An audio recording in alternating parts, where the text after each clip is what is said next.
Front and Center. Front and Center. A focus on important and significant developments affecting the lives of Filipinos, not only in the Philippines, but also those living and working around the world. Join us in Front and Center. Front and Center. Here on Radyo Pilipinas World Service.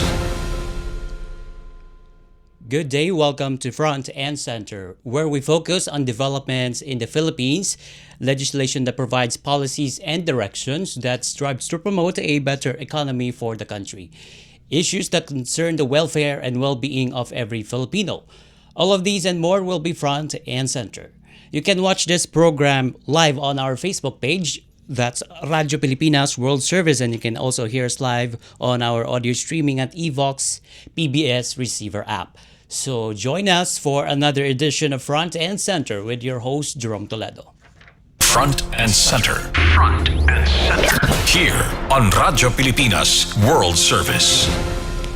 And for our story for today, the Philippines and Japan has entered into an agreement to build a earthquake and tsunami disaster risk reduction program in the Greater Metro Manila area. And that happened last July 11, and that's when the OCD officer in charge, Assistant Secretary Rafaelito Alejandro IV, and Japan International Cooperation Agency Senior Representative Morishima Takinori signed the minutes of the meeting for the technical cooperation cooperation project at the OCD headquarters in Camp Aguinaldo in Quezon City. And the JICA representative, Morishima, thanked the OCD for its cooperation during the detailed planning survey. And to give us more details regarding that technical cooperation between Philippines and Japan, we now have on the line the Assistant Secretary and officer in charge of the Office of Civil Defense, Assistant Secretary Rafaelito Alejandro IV. ASEC Alejandro, thank you for joining us in the program. Good morning and welcome to Radyo Pilipinas World Service. Good morning, ASEC. Yes, good morning. Okay, good morning. Thank you for joining us in the program, ASEC Alejandro. So, first things first, I would like to ask this. So,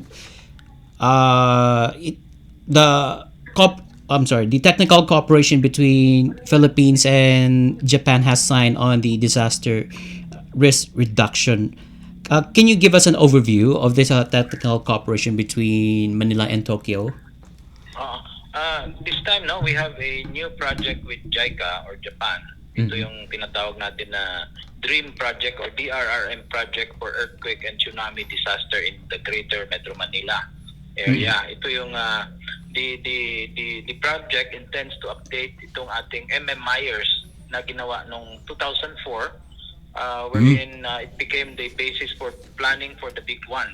So we are expanding the area of coverage to include not just LGUs within Metro Manila but surrounding provinces, no, like Cavite, Bataan, Laguna, and Bulacan, no, and Rizal. Because alam naman natin yung fault lines natin will not only affect Metro Manila but also the neighboring provinces na nakapalibot dito. So this project aims to, number one, enhance itong or update yung dating Myers, yung which was again crafted noong 2004, and it will involve more LGUs and more national government agencies, and it will be done in cooperation with other private entities, no? Kasi in preparing for the big one, we have to involve not only government agencies but pati na rin yung mga private sector, kasi 90% ng mga properties in Metro Manila and surrounding provinces are privately owned, no? Hindi naman pwedeng government facilities lang ang ihanda natin doon sa big one, but pati na rin yung mga private properties. Okay. So, ito po pala ay update doon sa 2004 disaster plan. Tama po ba, ASEC? Opo. Meron kasing ginawa yung JICA noon with MMDA and FIBOX wherein nagkaroon ng study on the impact, no, possible impact pag gumalaw yung West Valley Fault and yung ating Philippine fault, no? Na inaasahan nga na magkaroon ng big earthquake dito sa Metro Manila. So i-upgrade na natin to, update. Kasi from 2004, that's more than 20 years na, no? Marami nang nagbago. Ang landscape ng Metro Manila nagbago na. Marami ng mga skyway, marami ng mga buildings, new buildings, and marami na ring mga structures na nadagdag since 2004. Okay, so I would like to ask this Aseka Alejandro. So at present, does the Metro Manila and the Philippines in general ever have a master plan on disaster management? Yes, we have, no. Meron tayong tinatawag na yung ating Philippine Disaster Response Plan for earthquake and tsunami, and kailangan din itong ma-update, no. And then this project with JICA will be a basis also, or one of the references, no, na pwede nating gawing basis to upgrade or enhance the existing plan. So napaka-importante po nitong project na ito kasi it will number one, create an updated scenario. Again, pag gumalaw itong mga fault lines natin, ilang buildings ang pwedeng masira, anong areas na pwedeng mostly affected, no, na magrabehan in case na may earthquake mangyari dito sa Metro Manila. So updating po ito, hopefully this project will materialize kasi as per timeline, this project should start already by April of next year. So kaya nagkaroon na tayo ng survey with JICA, nagpirmahan kami last week. Kasama po ito sa proseso, no, kasi this project kailangan rin ng approval ng Office of the President and ng NEDA, or yung ating bagong Department on Economy and Development and Planning. All right, so that's technically a development plan pala ito, Asek Alejandro. Yes. Okay, so yeah, so maganda rin po na nakuha natin ang technical cooperation na ito with Japan, because as we know, Asek Alejandro, so Japan is prone to earthquakes and tsunamis given that they are sitting on the Pacific Ring of Fire. So, parehas kasi tayo with Japan, no? Ang kaibahan lang, of course, aside from the culture na sila medyo advanced, yung gamit nila, no, and of course yung kanilang pag-prepare, pag-enhance, or karoon ng adaptive measures sa mga infrastructure nila, napaka-advanced na po. So tayo sumusunod, we have several plans on how to upgrade and strengthen yung ating existing infrastructure, magkaroon ng mga seismic isolators, and pag-redesign ng mga existing infrastructure. Napaka-importante po nito. Just like Japan, marami tayong mga fault lines, and every day we experience itong mga minor earthquakes, and ito nga, based on studies na rin ng PHIVOX, ay yun nga, we have to prepare for the big one dito sa Metro Manila. So is the local government unit in the loop in this technical project? Yes, kasama po sila. All the LGUs in Metro Manila plus the surrounding provinces, no. Kaya ang kaibahan nito from 2004 is that yung Cavite, Laguna, Bulacan, Batangas, Rizal, no, ay kasama na kasi tatamaan din sila, and we don't expect assistance from them, no, pag nangyari yung big one. So as far as Region 1, Region 5, ay yun na po ang magre-responde. So kaya nga it's an updating of our existing plans, and this study will be very helpful in doing our updating. Okay, so what are the scopes and limitations of this project? So what will be the role of the Philippines in this project, and what about the Japan? So ano po yung eksaktong mga i-provide po sa atin ng Japanese government? Okay. Key outputs of this project is that magkaroon tayo ng updated risk assessment, specifically for earthquake and tsunami. Magkakaroon tayo ng damage simulations, and then of course i-update natin yung mga vulnerabilities ng Metro Manila and surrounding areas. So magkakaroon din tayo ng earthquake and tsunami dream plan updating. Ibig sabihin kasama dyan yung response plan natin, and then how to update our structure, provide countermeasures, and identify priority actions, no, dapat gawin ng gobyerno and the private sector. And then we will update or guide our local dream planning ng mga LGUs. Dapat integrated ito. Magkaroon ng holistic ang ating pag-approach nito, national plans and the local plans based on national and international standards. So yun po. Okay, so our connection got cut off. We will try to establish our line with ASEC ASEC Rafaelito Alejandro IV. So he just discussed about the technicalities of the technical project between Japan and the Philippines. So I think ASEC Alejandro is on the line again. So I'm sorry about the technical difficulties. Go ahead, please. Yun nga, no? Third is updating of the local planning. Making sure integrated yung sa local plans, yung mga standards na binuo ng national government. And then may pilot areas tayo dito. And then we have 4 provinces pala, no? Ang kasama dito, Bulacan, Rizal, Laguna, Cavite, plus the 17 Metro Manila LGUs. So, yun po. So, magkaroon tayo ng updating ng hazard and risk assessment. We have to develop yung earthquake and tsunami plans or update the plans, no? Update our guidelines. And napaka-importante din dito yung capacity building for OCD, local government units and NGAs. Kasama po siya sa project na ito.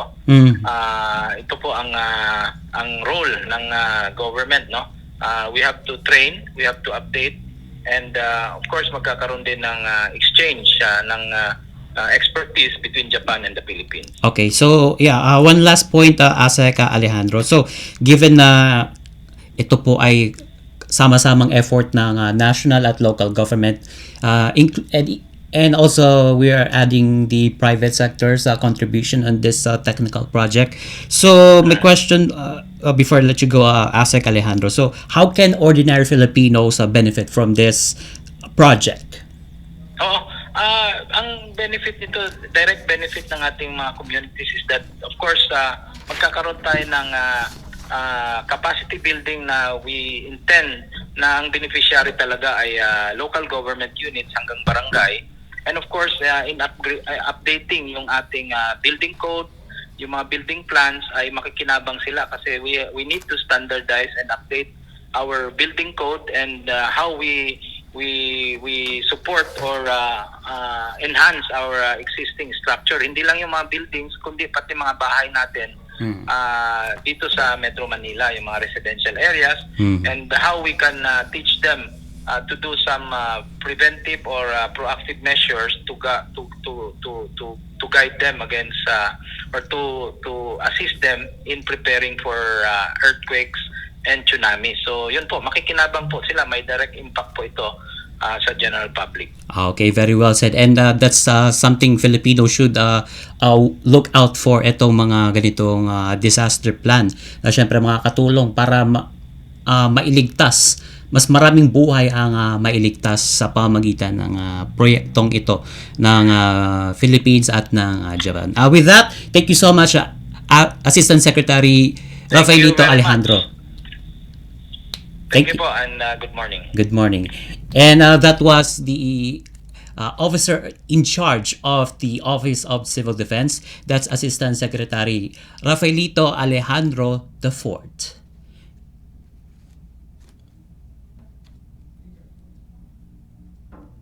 Front and center. Front and center. Here on Radyo Pilipinas World Service.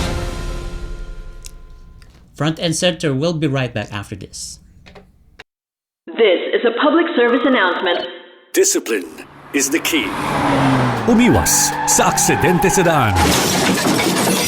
Ang pagmamaneho ay may kaakibat na responsibilidad, hindi basta mapaandar lang ang sasakyan.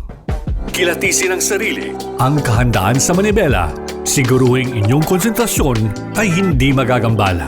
Importante rin na ating laging isipin, init ng ulo ay huwag pairalin, bagkus kaligtasan ng lahat ang siyang dapat unahin. Isang mahalagang paalala mula sa Presidential Broadcast Service at Radyo Pilipinas, Radyo Publiko 738. This is a public service announcement. Public service announcement From PBS Presidential Broadcast Service at Radyo Pilipinas. Pilipinas Radyo Publiko 738. Calling all runners out there. Ipakita ang pagmamahal sa inang bayan at soberanya. Halina't makilahok sa takbo para sa West Philippine Sea 2025 sa Quirino Grandstand, Manila sa darating na July 27, 2025. Mayroon itong tatlong kategorya, 3K, 5K, at 10K. Race shirts are provided to all registered participants. Hayaang ang mga yabag ng ating mga paa ang maging simbolo ng nag-aalab na pagmamahal at pakikibaka para sa West Philippine Sea. Para sa registration at karagdagang detalye, bisitahin ang official Facebook page ng Philippine Information Agency. Isang mensahe mula sa PIA at ng himpilang ito. Front and center. Front and center. Here on Radyo Pilipinas World Service. Welcome back to Front and Center here on Radyo Pilipinas World Service with me, Jerome Toledo. And this morning, we are anticipating a speech coming from President Ferdinand R. Marcos Jr. as he will lead the groundbreaking ceremony of the Katiklan passenger terminal building that's in municipality of Nabas in the province of Aklan. And that building, the Katiklan passenger terminal building, aims to make Katiklan Airport a world-class facility and support the development of tourism in Boracay Island. The chairman and the chief executive officer of San Miguel Corporation, that's Mr. Ramon S. Ang, a majority stakeholder of the Katiklan Airport, is also expected to join President Marcos Jr. at the event. As you can see on the screen, he's giving a short speech before President Marcos Jr. will deliver his speech there as he leads the groundbreaking ceremony of that passenger terminal in Katiklan Airport or Katiklan Passenger Terminal building inside the Katiklan Airport in Nabas, Aklan. And while we anticipate the speech of our President Ferdinand R. Marcos Jr., let's proceed on the developments in the Philippines, particularly the call of Leyte 1st District Representative Ferdinand Martin Romualdez as he called on Filipinos to remain united in asserting the country's sovereign rights in the West Philippine Sea as the nation marked the 9th anniversary of the 2016 arbitral award that invalidated China's sweeping claims in the region. Representative Romualdez, who served as Speaker in the 19th Congress, said the landmark decision by the Permanent Court of Arbitration in The Hague is a historic affirmation of the Philippines' maritime entitlements under international law. The arbitral ruling, issued on July 12, 2016, that's 9 years ago, rejected China's expansive 9-dash line claim and upheld the Philippines' rights within its exclusive economic zone as defined by the United Nations Convention on the Law of the Sea, or UNCLOS. Romualdez underscored the ruling's continued relevance and warned against attempts to distort or downplay its significance. He also expressed support for ongoing efforts by the Marcos administration to uphold the ruling and strengthen ties with countries that advocate for a rules-based international order. And Romualdez cited the need for vigilance against misinformation and urged Filipinos to honor the victory by remaining firm and united. And also, in relation to that, the Philippines, the United States, and Japan are focused on developing their trilateral economic partnership to complement their growing security ties. That's a statement coming from the U.S. State Department as they released that on over the weekend. The foreign ministers of the three states, particularly DFA Secretary Maria Teresa Lazaro, U.S. Secretary of State Marco Rubio, and Japan Foreign Minister Iwaya Takeshi discussed the plan and the need to unlock more private sector investments in their flagship Luzon Economic Corridor during a meeting on the sidelines of the ASEAN-related foreign ministers meeting in Malaysia on July 10th. And the U.S. State Department said Rubio highlighted Manila's wealth in critical minerals and stressed the need to diversify critical mineral supply chains. The officials proposed advancing trilateral cooperation in the Philippines on cybersecurity, energy, and investment in reliable and secure telecommunications network. And they concluded with an agreement to hold sectoral trilateral discussions at the senior officials level in coming months to advance their shared desire for peace and security in the region. And in the same meeting, the officials reaffirmed their interest in advancing a free and open Indo-Pacific and agreed to coordinate cooperation on maritime security, including through maritime cooperative activities, trilateral military exercises, and capacity building and assistance for the Philippine Coast Guard and other Philippine maritime authorities. Lazaro, meanwhile, said Manila sees the U.S. and Japan as indispensable partners in enhancing the Philippines' defense and security capabilities. She expressed appreciation for the two countries' enduring support for the Philippines' position in the South China Sea and Washington's D.C.'s steadfast commitment to the mutual defense treaty. And now we proceed to the speech of President Ferdinand R. Marcos Jr. as he led the groundbreaking ceremony of the Katiklan Passenger Terminal building in Nabas, Aklan. Let's listen in. Mula sa Presidential Communications Office at Radyo Pilipinas, ito ang Presidential Live Event. Presidential Live Event. Energy Secretary Vince Dizon. Please sit down.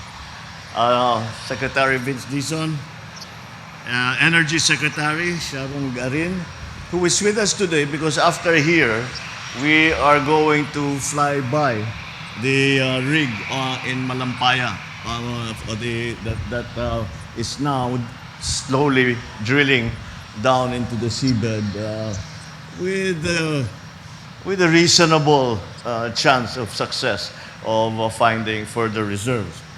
The Aklan Second District, the CEO of San Miguel Corporation, and I have to say, our very, very important partner, full partner with the government in nation building, the CEO of San Miguel, Ramon Ang. Aklan Second District Representative Florencio Miraflores, and the honorable members of the House of Representatives, Aklan Governor Jose Enrique Miraflores, Malay Municipal Mayor Flolibar Bautista, Nabas Municipal Mayor James Solanoy, other mayors. Nandito yata yung ating mga mayor. Nandito at naka-excited lahat para sa pagbukas, pagsimula nitong ating terminal building. The officials of the Civil Aviation Authority, who was represented by the officer in charge, Attorney Danjun Lucas, Chairman and CEO of Megawide Construction Corporation, Mr. Edgar B. Saavedra. Nung pinipilit na matatapos ito, maraming nagsasabi pa, nasa eroplano pa lang kami, si Sec Vince, sinasabi na niya, pinangako ng Megawide na matatapos ito ng 24 months. Kaya nung binanggit ni Chairman RSA yung 24 months, ang bulong namin dito sa harap, sabi namin sa kanya, no pressure, no pressure. We take it back, pressure. I'm sorry, we really need for you to finish this 24 months or even less than now. And what I was telling the CEO of Megawide, I was telling him, says, you have no excuse because I've seen your other projects. Nagawa nyo na eh. Even more complicated constructions, and this is a relatively simple one. The more complicated construction projects that Megawide has undertaken, they have finished it on budget and in time. So that is what we are hoping for and are looking forward to. My fellow workers in government, other distinguished guests, ladies and gentlemen, good morning. Well, this is a very important day. As Chairman Ramon has very clearly laid out. This is what we could refer to as a much-awaited project dahil ang dami-daming pinagdaanan, nasimulaan, natigil, nalipat, maraming pagbabago bago tayo umabot dito sa araw na ito. Ngunit, nandito na tayo. We are very happy and we are all very excited that we are slowly putting together the building blocks of our policy of opening up our areas, tourist areas, our business areas, to international travelers without having to go through the Manila airport. And this is simply because, although Manila airport is improving once again, because of the concession agreement that we made with San Miguel, it is improving and we are going to increase the capacity in terms of passengers per hour, passengers movements per hour, in terms of passengers and travelers per year. However, it would be much easier for our tourists or for any travelers na doon na sila tumungo, kagaya dito, diretso na sila dito sa Katiklan. And from here, they can go to Boracay, they can go around and see all of the tourist destinations. Marami rito tourist destination. We can see all of the tourist destinations around the province and in the neighboring areas. And so it is not something that is just belonging to one province. It is not just Aklan who is involved in this. It is the entire region that will be assisted by the construction of this terminal building. The influx of people, of travelers, is going to be a big boost to the local economy and, I might add, the national economy. Tourism right now contributes close to 8% to our GDP. And that is something that we want to increase. And that is why these projects that we have are also very important. We are doing the same things for many regional airports. We have been talking about Iloilo. We have made agreements with in Bohol, in Siargao, and there will be others more. Ngayon ay pinag-uusapan pa lang, so I don't want to let the cat out of the bag because they are still in discussions. But the idea is to open up the Philippines not necessarily only through Manila, but on international flights coming from Europe, coming from Southeast Asia, coming directly to the tourist destinations. And in this case, maganda, tama yung nabanggit kanina that it is better here because the ferry experience is very important and very much part of the experience of. I remember coming here as a vacationer, and pagsakay mo sa bangka, eto na, bakasyon na ito. This is where the vacation starts. And so we are making that experience even better. Boracay now is a much nicer place to visit than it was a few years back. And we are doing the same things, as I said, with the other tourist destinations, with the other business destinations. Hindi lang tourist, pero yung mga lugar na gusto nating i-develop na sa ngayon ay maliit ang airport, hindi mapuntahan o mahirap puntahan, ay pag nabuksan ang mga airport dyan, talagang makikita natin maraming magbabago. So this is one step in what you have to describe is going to be the beginning of the journey. And that journey is to bring the Philippines once again to the forefront of the rest of the world, to bring the Philippines once again to the top of mind of the rest of the world, that this is a place where people can invest, this is a place where people can come to have a vacation, this is a place where the businessmen can come and do business to the benefit of their own interests and of course of the country. And so that is how important today is, and I'm very, very happy to have come today and to witness the groundbreaking and to be part of this groundbreaking. And it is it is already in my schedule, and 24 months, I am coming to cut the ribbon. Kung pwede mong gawing 18, I won't complain. Kita mo, masarap kausap tong Mega Wide, very hindi sila umaatras sa challenge. So thank you all. Once again, as was mentioned, the problems that occurred here are the usual problems when it comes to infrastructure, right of way, land acquisition. And that's why kailangan natin pasalamatan ang local governments. Dahil kung hindi sa local government, both on the provincial and the municipal side, kung hindi sa inyong tulong, hindi namin magagawa, hindi namin mabubuo yung daan kung saan kailangan ma-expropriate o kailangan magkaroon ng negotiation. At we always turn to local governments to help us. And once again, that has been fruitful. And it just goes to show, exactly like the governor has said, when the national government, the local government, and the private sector work together, hand in hand, not opposite sides, but hand in hand, this is what we can achieve. So we look forward to many, many more of this. Maraming salamat. Congratulations sa inyong lahat. Magandang maga po sa inyong lahat. Thank you. And you just heard the speech of Philippine President Ferdinand R. Marcos Jr. as he just gave a speech on the groundbreaking ceremony of the Katiklan Passenger Terminal building in Katiklan Airport in Nabas in the province of Aklan.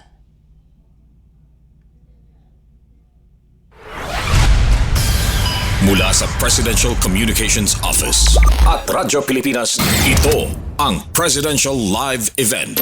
Presidential Live Event. And with that speech of the President Ferdinand R. Marcos Jr., we now conclude this edition of Front and Center. Together with Radyo Pilipinas World Service Production Team and technical personnel, this is your host, Jerome Toledo. Until next time, mabuhay, love the Philippines. You have just heard and watched Front and Center. Front and Center. Join us again for another edition here on Radyo Pilipinas World Service. Front and Center.